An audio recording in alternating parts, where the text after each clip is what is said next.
এখন আমরা আছি পেহেলগামে।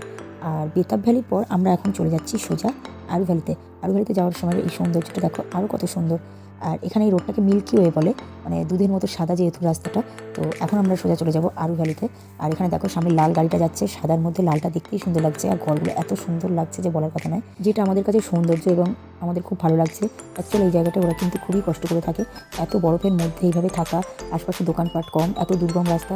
সত্যি এখানকার মানুষের জীবনযাপন কিন্তু খুবই কষ্টের। তো যাই হোক, দেখতেই পাচ্ছ চারিদিকে পর্বতে ঘেরা, আর মাঝখানে এরকম সমতল একটা সুন্দর জায়গা, যেটা দেখতে সত্যি খুব ভালো লাগছিল।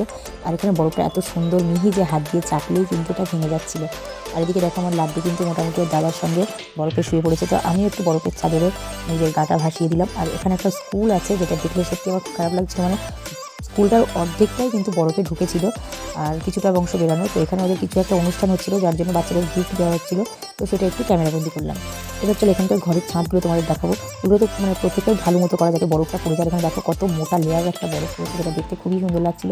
কিন্তু ওখানকার মানুষ দেখলাম এটা সকালবেলা করে মানে ভেঙে ভেঙে ফেলে দিচ্ছিল, যাতে ঘরের উপরে চাপ না পড়ে। আলু ভালি আমার মোটামুটি লেগেছে, খুব ভালো লাগেনি। মানে এর থেকেও সুন্দর জায়গা আমার মনে হয়েছে,